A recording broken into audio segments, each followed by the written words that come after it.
Deus no livro de Atos.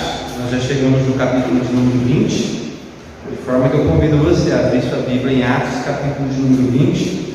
Nós vamos meditar entre o verso 7 e o verso 12, uma breve reflexão a respeito desse tema, a consolação que há na ressurreição. É justamente sobre isso que o texto fala. É um texto bastante pregado e utilizado como desculpa para falar sobre diversos temas na igreja, mas tem um ensino principal dentro desse texto. Eu queria abordar justamente esse ensino que é o principal, a respeito dessa ressurreição e da consolação que a ressurreição traz. Eu já vi pessoas ensinarem a respeito daqueles que ficam na janela, não é bem isso que o texto quer ensinar. Eu já vi pessoas falarem a respeito da quantidade de tempo que uma pessoa tem que aguentar numa pregação sem dormir. Eu já aprendi que aqui na igreja 15 minutos, depois de 15 minutos, boa parte já quer dormir mesmo.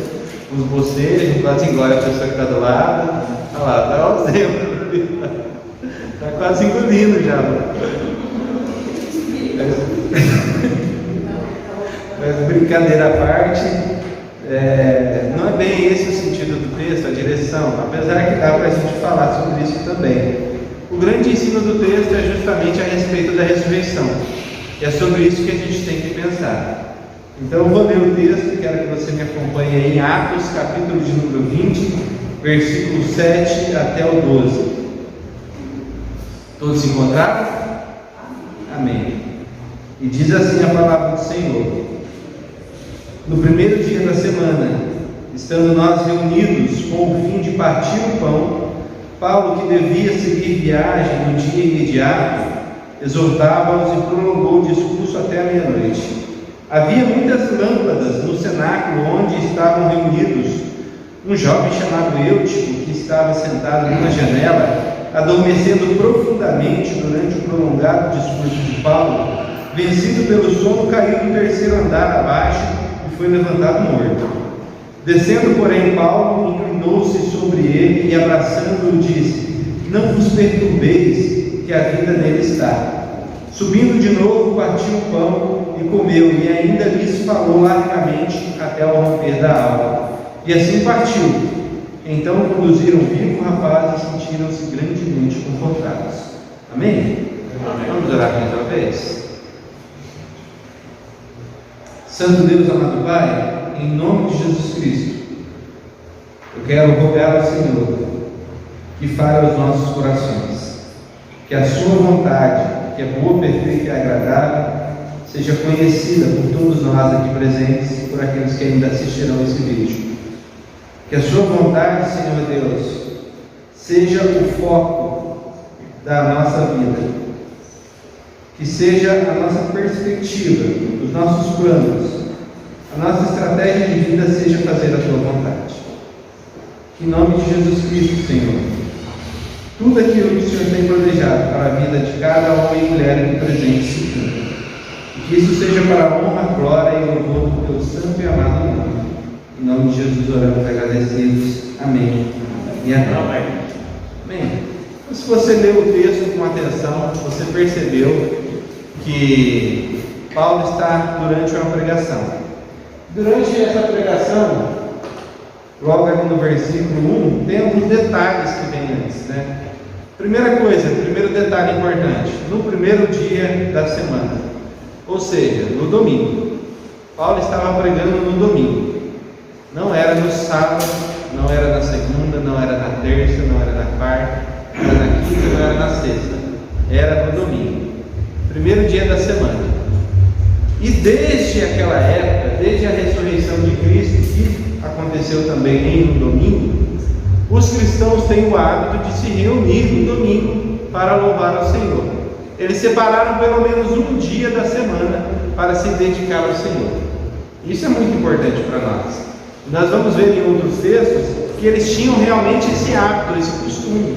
Não era algo assim, aconteceu só uma vez na palavra de Deus isso, então a gente não pode seguir isso como regra. Não, isso acontecia realmente pelos primeiros apóstolos, pelos primeiros cristãos, e deve continuar acontecendo. Se você der uma olhada lá em 1 Coríntios 16:2, Você que está em Atos, basta ir um pouquinho para frente. 1 Coríntios 16, 2.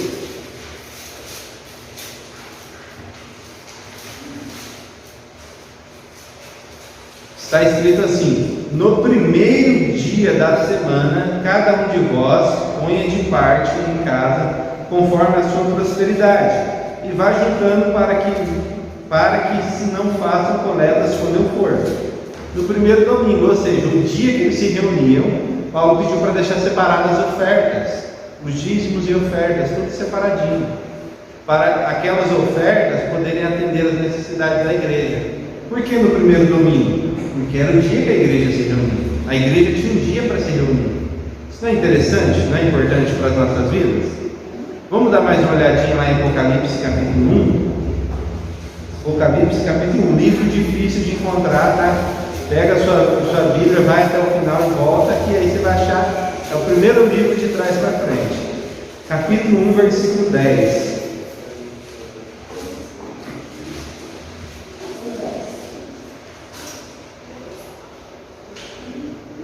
Achei-me em espírito no dia do Senhor, e ouvi por detrás de mim grande voz como de trombeta. Tinha um dia do Senhor. João teve aquela visão no dia do Senhor. Tinha um dia separado para o Senhor. Não era como é falado hoje, todo dia é dia. Sim, todo dia devemos servir ao Senhor. Todo dia é um bom dia para se anunciar ao Senhor. Todo dia é um bom dia para seguir as ordens, as ordenanças do nosso Deus. Mas tenha em mente que é necessário sim ter um dia separado, reservado para Deus. Um dia onde você vai louvar o nome dEle, um dia onde você vai se dedicar a Ele, um dia onde você vai cultuá-lo, um dia onde você vai separar para aprender mais da vontade dEle. E, pasmem vocês, esse dia tem sido desmerecido, tem se dado pouca atenção a esse dia. Alguns que defendem a ideia de não precisa ter um dia, todos os dias são dias do Senhor, e a gente percebe que alguns que têm essa falácia, mas nunca aparece no culto, é uma falácia, é uma mentira, um cara de verdade, fala isso, mas nunca está presente no culto. A gente percebe que a vida dessa pessoa na segunda, na terça, na quarta, na quinta, na sexta, no sábado, ele não louva ao Senhor, não adora a Deus, não lê a Bíblia, não ora, não faz nada. Mas quando você chama ele para vir no culto de domingo, ele tem aquela desculpa: todo dia é dia do Senhor. Mas quando você olha realmente para a vida dele, nenhum dia é dia do Senhor na vida dele. É só uma mentira que ele conta para ele mesmo, porque quem está ao redor percebe que aquilo é uma grande mentira, uma grande falácia.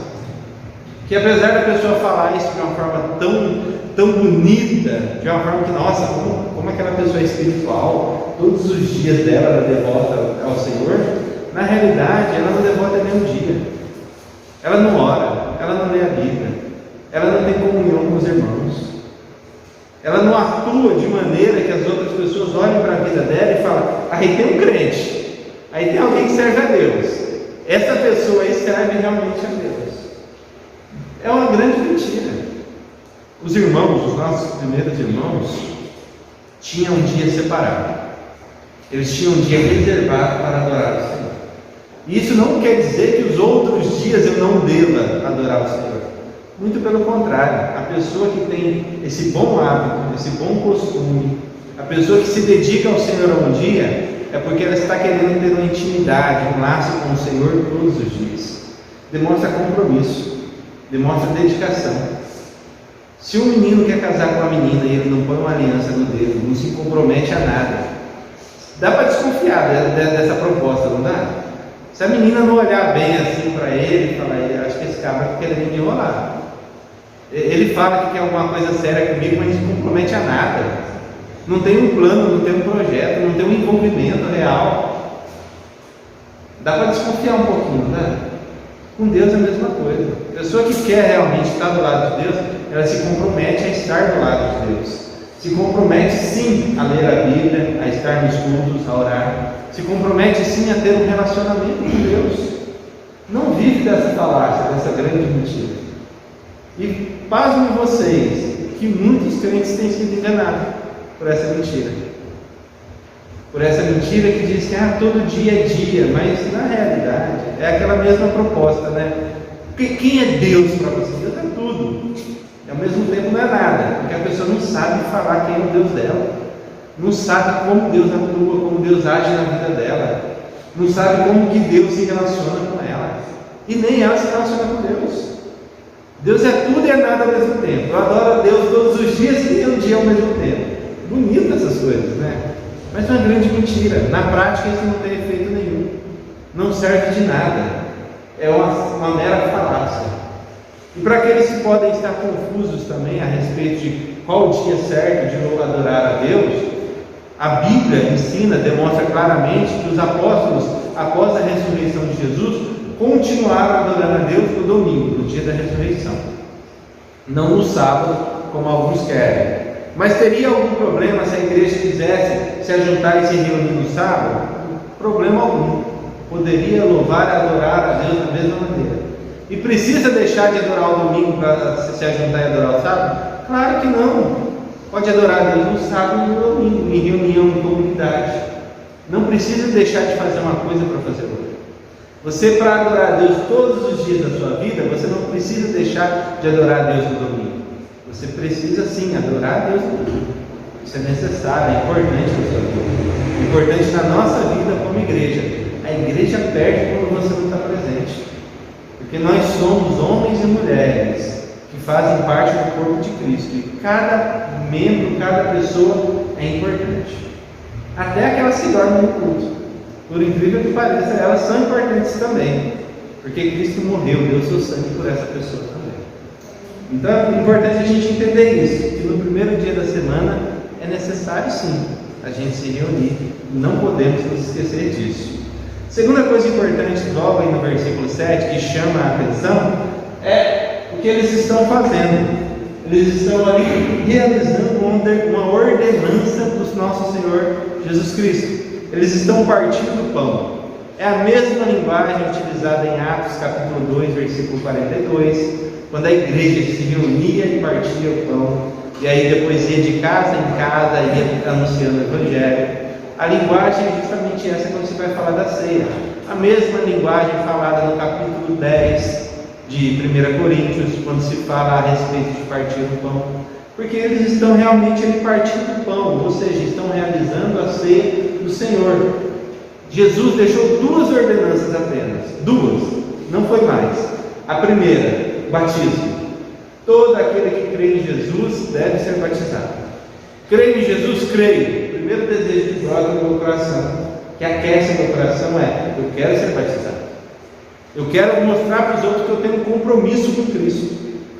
Eu quero mostrar para as outras pessoas que eu me relaciono com esse Deus, eu não me envergonho dele.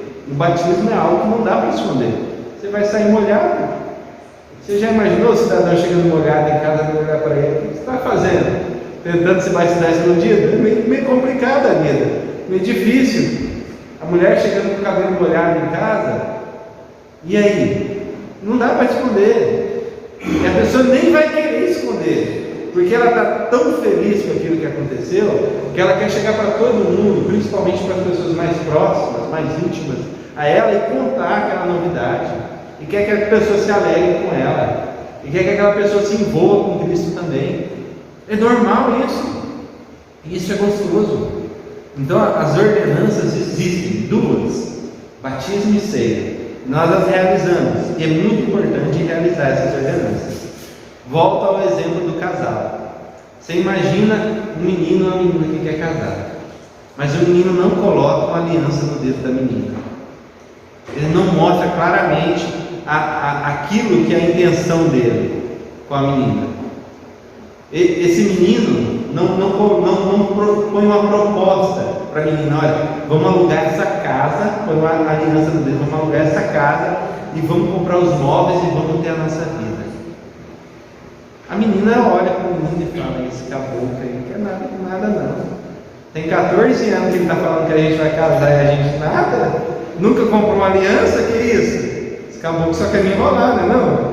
Com Cristo é a mesma coisa. O cidadão fala: eu quero Cristo, eu quero compromisso, eu amo a Deus, mas não tem coragem de falar de Cristo, não tem coragem de passar pelas águas do batismo. Por quê? Porque ele não se envolve realmente. Porque no fundo ele ainda não entendeu que isso é uma ordenança e é também um prazer para ele realizar a vontade de Deus, realizar a vontade de Cristo na vida dele. Duas ordenanças, batismo e ceia. Pastor, arranca pedaços de batizado? Nenhum. Mas quando você está sendo batizado, você tem a clara consciência de que você morreu para os seus pecados. É um momento de mudança de vida. Você tem o claro entendimento que você está nascendo de novo para uma vida nova. Quando você está participando da ceia, arranca pedaço, nenhum pedaço é arrancado de você. Mas quando você faz aquilo, você está falando claramente, publicamente: eu creio em Jesus. Jesus é o Deus da minha vida. E pode acreditar, se alguém que te conhece vê você fazendo isso, eles vão te cobrar de forma diferente, vão te olhar de forma diferente. Então esteja preparado para que quando você passar pelas águas, passar pelo momento da ceia, se alegrar na ceia, celebrar a ceia, que outras pessoas vão te olhar diferente. E deve olhar diferente, você deve se olhar diferente. Que a sua vida foi realmente transformada, foi realmente mudada. E isso é maravilhoso na vida de todo cristão, toda pessoa que serve a Cristo. Se perguntarmos para cada irmão aqui como foi o dia do seu batismo, ele vai ter uma lembrança muito especial para poder dizer, para poder relatar. E é maravilhoso realmente essa etapa da nossa vida cristã.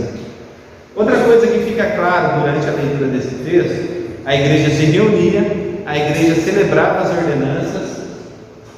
É que tem um relato aqui a respeito de uma ressurreição. Tem um jovem realmente que, devido a aquilo que estava ali acontecendo, ele caiu no sono. E os detalhes são importantes no texto. Nossa, ele caiu no sono porque ele não estava querendo prestar atenção no culto. Não é isso que o texto está dizendo. Não, ele caiu no sono porque ele não estava olhando pela janela, para lá de fora. Não, o texto também não diz isso. O que está dizendo o texto? Versículo 7. Primeiro detalhe importante: o discurso de Paulo se prolongou, foi extenso. Paulo começou a pregar e ele foi prolongando até meia-noite. Primeira coisa é isso, importante. Meu irmão, se eu te sentar na cadeira e começar um discurso às 5 horas e até meia-noite, eu garanto, se você não dormir, você vai bocejar bastante e vai dar umas cochiladas, não vai embora. Então não era falta de atenção e nem que o jovem não queria ouvir a palavra. Não era isso que o texto está dizendo. Primeira coisa, o discurso se prolongou. Segunda coisa importante que a gente percebe no texto: tinha, no versículo 8, havia, repara o adjetivo, muitas lâmpadas, não são poucas lâmpadas. Havia muitas lâmpadas no cenáculo onde estavam reunidos. Lâmpadas naquela época não é dessa lâmpada que a gente usa hoje. Eram lamparinas queimadas com óleo, subia uma fumaça, ou tochas que subiam uma fumaça, ou velas, subiam uma fumaça. Você imagina um cenáculo cheio de gente, ele estava no terceiro andar, porque devia estar cheio mesmo, e aquela fumaça que, já viu fumaça, ela vai para cima, ela não desce. Aquela fumaça subindo e aquele rapaz respirando aquela fumaça. Tarde da noite, respirando fumaça, o moleque não aguentou. O jovem Eutico caiu no chão e despencou a ladeira abaixo. E caiu. E o texto relata que os primeiros que chegaram ali perceberam que ele estava morto. O relato é muito claro a esse respeito. O que Paulo fez nesse momento? Paulo desceu, fez aquele mesmo gesto profético que Eliseu e Elias fizeram no Antigo Testamento, abraçou, se deitou sobre o rapaz, e quando ele fez isso, a vida voltou ao rapaz. E Paulo declarou, em algumas versões, que a alma dele ainda está lá nele, ou que a vida está nele. Isso é muito importante da gente perceber, da gente olhar para o texto e perceber que ele está fazendo o mesmo gesto que os antigos profetas faziam, e o mesmo resultado ele obtém também, que é a ressurreição deste jovem Eutico. Pois bem, até aqui está tranquilo, pastor. Já entendi que o culto tem que acontecer pelo menos um dia por semana, e o dia que os apóstolos utilizavam era o domingo. Se a sua Bíblia tiver escrito sábado, risca que está errado, tá bom? Algumas traduções, a nova tradução da linguagem de hoje fez isso. O autor entendeu, porque ele quis entender aquilo, que era no sábado de tarde, porque os judeus consideravam o início já do domingo no sábado de tarde. Mas o relato bíblico não está acontecendo nas regiões da Judéia. O relato bíblico está nas regiões de, está escrito aqui em cima, de Troade, região dominada pelo Império Romano. Eles têm o mesmo direcionamento que Roma. Eles entendem que é o domingo, o primeiro dia da semana. Naquela região, naquela época, é muito claro isso. Os adventistas tentam levar para o sábado. Não é sábado. Não dá para entender como sábado. A tradução do texto original não nos dá a entender. O contexto histórico não nos dá a entender. Então, primeiro dia da semana, domingo, reunião. Se juntar com os crentes para adorar a Deus. Segunda coisa que o texto deixa claro: tem ordenanças que Deus deixou e a gente tem que praticar. Elas sim. Não é para deixar elas de lado. Elas têm a sua importância, o seu valor como testemunho, o valor que muda as nossas vidas, que faz parte das nossas vidas. Terceira coisa importante: aconteceu uma ressurreição. E essa ressurreição aconteceu de verdade. É fato verídico. É importante entender isso. Pastor, eu não creio que o morto pode ressuscitar. Eu entendo o seu ponto de vista. Por quê? Porque a gente crê normalmente da seguinte maneira: qual que é o fluxo natural da vida? Nasce, cresce, envelhece e morre. Isso é o fluxo natural, não é? Por isso que é tão doído quando um filho morre antes de um pai. Porque não é o fluxo natural da vida. É um fluxo estranho a nós. E também não é natural que cresce, amadurece, envelhece, morre e ressuscite. Também não é o fluxo natural da vida. E quando a gente fala de ressurreição, muitas pessoas duvidam. Mas a Bíblia fala claramente, tem pelo menos 10 relatos falando de ressurreição. Eu vou ler aqui esses relatos para você se lembrar. Eu sei que você já leu a Bíblia, você já se lembra deles, mas eu vou falar aqui para você trazer a sua mente. No Antigo Testamento, nós temos o filho da viúva, Elias. 1 Reis, capítulo 17, versículo 17. Elias fez isso. A mulher sunamita, em 2 Reis, Eliseu, capítulo 4, versículo 32. O homem encostado no osso de Eliseu. Jogaram o cara na tumba, ele encostou no osso de Eliseu, que já estava lá, e ele voltou à vida. 2 Reis 13, 20. No Novo Testamento, nós temos o filho da viúva de Naim, Lucas 7, 11. A filha de Jairo, Lucas 8, 41. Lázaro, o amigo de Jesus, João 11, capítulo inteiro fala disso. Muitas outras pessoas ressuscitaram, Mateus 27, 52. Jesus, Mateus 28, capítulo 1. Tabita ou Dorcas, livro de Atos, capítulo 9, 36. E o próprio Eutico, Atos, capítulo 20, versículo 9 a 10, vai trazer esse relato aí a respeito da ressurreição. Por que eu quero falar um pouquinho da ressurreição e empreender um pouquinho a ela? E eu trago todos os exemplos à tona para a gente se recordar. E eu sei que você já se recorda. Bom, eu não lembrava dos ossos de Eliseu, quando o cara encostou nos ossos de Eliseu, mas eu lembrava da filha de Jairo, porque são relatos mais repetidos. A gente se lembra mais dele. Eu não me lembrava da viúva de Naim, mas já da ressurreição de Tabita, eu me lembro bem. A gente acabou de pregar sobre ela há poucos dias. Então, é para você se lembrar que tem ressurreição na Bíblia. Qual a diferença dessas ressurreições e da ressurreição de Jesus? Por exemplo, por que a de Jesus é tão importante para nós? Porque Jesus foi o único que morreu e ressuscitou para nunca mais morrer. Ele morreu e ressuscitou para nunca mais morrer.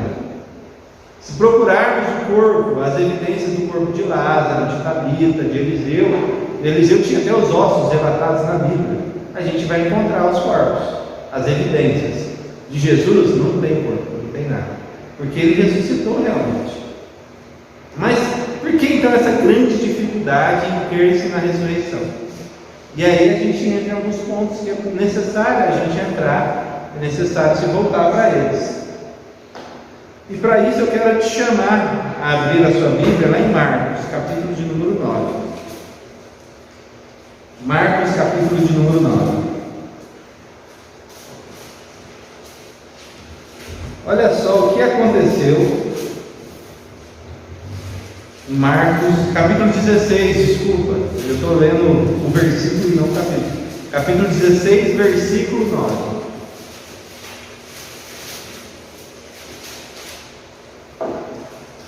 16, versículo 9. Olha só o relato, e presta atenção num fato, na incredulidade dos discípulos. Olha só. Havendo ele ressuscitado de manhã cedo, no primeiro dia da semana, qual dia Jesus ressuscitou? Primeiro dia da semana? Domingo.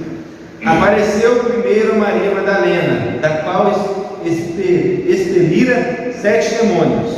E partindo ela foi anunciar àqueles que, tendo sido companheiros de Jesus, se achavam tristes e choravam.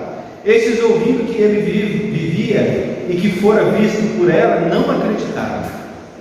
Primeira reação, não acreditaram. Versículo 12. Depois disso, manifestou-se em outra forma, a 2 deles que estavam de caminhos para o campo. E indo, eles o anunciaram aos demais, mas também a estes 2, eles não deram crédito. Não deram crédito. Finalmente, apareceu Jesus aos 11 quando estavam à mesa, e censurou-lhes a incredulidade e dureza de coração, porque não deram crédito aos que o tinham visto já ressuscitado. E disse-lhes: ide por todo o mundo e pregai o Evangelho a toda criatura. Quem crer e for batizado será salvo, quem porém não crer será condenado. Até aqui. Qual que é a reação dos discípulos? Incredulidade. Maria chegou e disse: olha, Jesus ressuscitou. Os discípulos, amigos de Jesus, não, Maria está doida, está batendo bem na cabeça, não, tem algo errado com ela, está vendo gente ressuscitando. Os discípulos de Jesus, os que andaram com ele, os 2 que comeram com Jesus a caminho de Emaús, os 2 discípulos, vieram contar aos apóstolos, aos demais discípulos. Eles creram? Não creram. Aí Jesus olhou para a situação e falou: bom, eles não creem no testemunho dos outros, vou lá pessoalmente. Jesus apareceu, o que Jesus fez? Jesus censurou a incredulidade deles. Olhou para eles: vocês são muito de jogo mesmo, hein? Mandei a galera testemunhar aí para vocês, eles vieram, testemunharam, vocês não acreditaram. É igual aquela história já bem batida, bem conhecida, da pessoa que está numa inundação, sobe em cima do telhado e começa a orar e fala: Senhor, me salva. E aí vem, passa o barquinho e fala: pula aqui dentro, vamos embora que eu vou te salvar. Ele fala: não, Jesus que vai me salvar. Vem o helicóptero, vem, pega a corda que eu vou te levar para um lugar seco. Não, é Jesus que vai me salvar. Aí acabando ele morre. Aí chega lá no céu, pergunta para Deus: eu confiei tanto, orei no Senhor que o Senhor ia me salvar, o Senhor não salvou, por quê? Aí Deus responde para ele: eu te mandei o barco, te mandei o helicóptero, e você ainda veio reclamar comigo. Como assim? Eu não quis te salvar? Você que não quis. Queria que fizesse mais o quê? Jesus claramente, olha, foi a mulher, foi os outros discípulos. Se você quiser ver mais gente que Jesus apareceu, basta ler capítulo 15 de 1 Coríntios. E os discípulos não creram, e a incredulidade deles é repreendida. Crente que é crente, crê em ressurreição de mortos. Aliás, se você não crê, você nem crê na ressurreição de Jesus. E se você não crê na ressurreição de Jesus, a sua fé é vã. Porque se Cristo não venceu a morte, nós também não venceremos. Se Cristo não venceu a morte, nossa fé é vã. É o que Paulo vai dizer no capítulo 15 de 1 Coríntios. Para ser crente de verdade, tem que crer na ressurreição. Qual que é o testemunho que Deus deixou a respeito da sua ressurreição? E é por isso que eu creio na Bíblia. Porque a Bíblia é um livro que fala a verdade. E sabe como a gente percebe isso? Percebeu nesse relato? Qual é a primeira pessoa que vai dar testemunho da ressurreição de Cristo? Maria Madalena, uma mulher. Naquele tempo, naquela época, se eu quero dar testemunho para a pessoa acreditar assim com verdade, para quem Jesus deveria ter aparecido? Caifás, Herodes, para Pilatos, aparecer com uma alta autoridade, conhecida, de renome, alguém assim que as pessoas vão ouvir. Ele aparece com uma mulher, da qual era endemoniada, que tinha expelido demônio, e que os homens não acreditam na palavra da mulher. Você acha que o Evangelho estava preocupado em assim, não, vamos esconder a verdade para as pessoas acreditarem? Estava preocupado em dizer a verdade. Segundo, aparece para 2, no caminho para Emaús.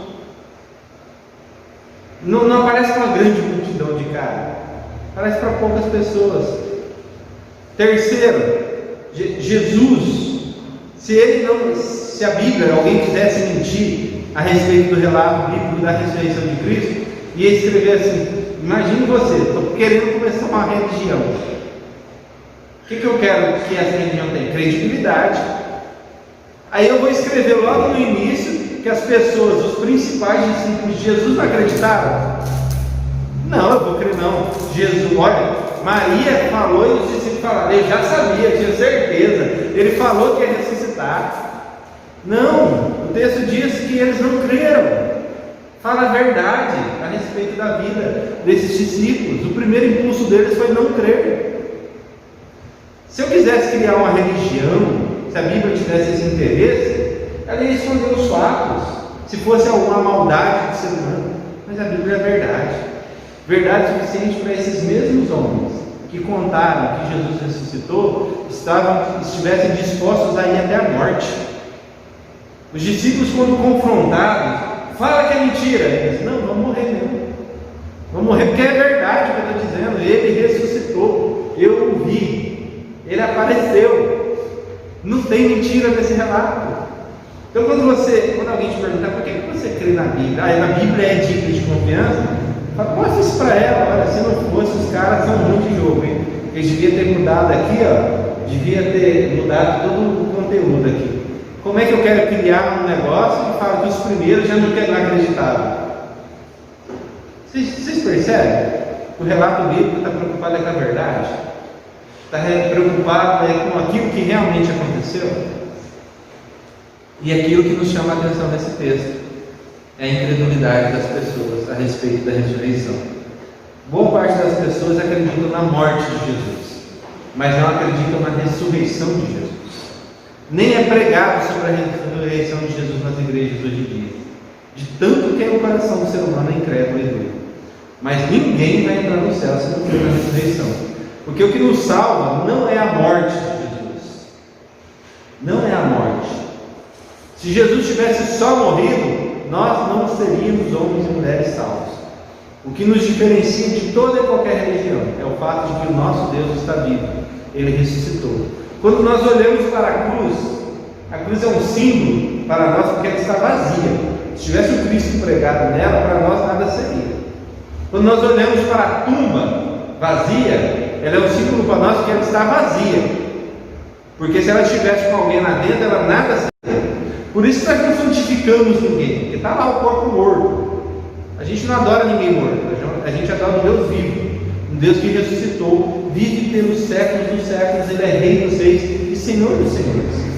E eu vou te dizer, se você não crê que Jesus ressuscitou, não resta nenhuma consolação para você, resta simplesmente a morte para você. Qual que era a grande fé de Abraão? Que um anjo ia segurar a mão dele quando ele descesse a faca sobre Isaac, seu filho? Não! Capítulo 11 de Hebreus vai falar claramente: a fé de Abraão é que mesmo ele matando Isaac, Deus ainda o ressuscitaria. A crença, a fé na ressurreição, é ela que faz toda a diferença. E é isso que faz toda a diferença quando a gente lê Atos capítulo 20, porque o texto termina da seguinte maneira: Atos 20. Então conduziram vivo o rapaz e sentiram-se grandemente confortados. Qual que era o grande conforto desses homens? Eles estavam ouvindo Paulo falar. Qual que era a pregação de Paulo? Jesus, a quem vocês mataram, Deus o glorificou acima de todo principado e potestade. Esse Jesus a quem vocês mataram, Ele ressuscitou, Ele está vivo, e é necessário que vocês se arrependam dos seus pecados, creiam em Jesus, se entreguem a Ele, para que tenham vida eterna, para que tenham vida com Ele, para que tenham perdão dos seus pecados.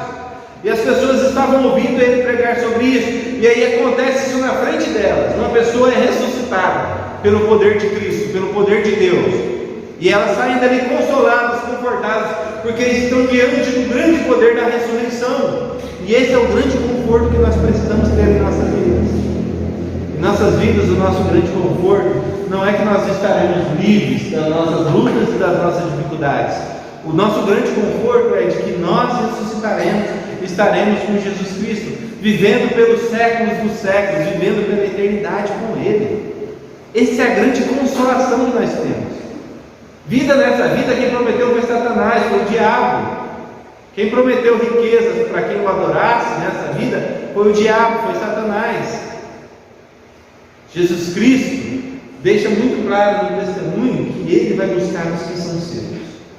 Paulo deixa claro que aqueles que não estiverem mortos, eles serão transformados como um piscar de olhos, mas os demais serão ressuscitados, e sendo ressuscitados, serão alçados ao céu, ao encontro de Jesus Cristo no céu. Encontrando com Jesus no céu, nós seremos levados para a glória. O texto deixa muito claro isso, a palavra de Deus deixa muito claro, e essa deve ser a nossa grande esperança. A nossa esperança deve estar ligada à ressurreição. A grande consolação que existe na palavra de Deus é a ressurreição. Amém, meus irmãos? Eu quero te convidar a ler junto, está escrito aqui, vamos lá? A sua consolação não é a certeza de que nunca terá frutas, e sim a certeza de que mesmo após a morte há uma ressurreição e vida, uma vida eterna com Jesus Cristo. Amém? Que essa seja a sua grande esperança e consolação. Porque se você estiver esperando você ficar rico para se sentir consolado, se você estiver esperando não ter nenhuma doença, nenhuma dor, eu sinto muito em me dizer que você vai se frustrar, porque isso acontece nas nossas vidas.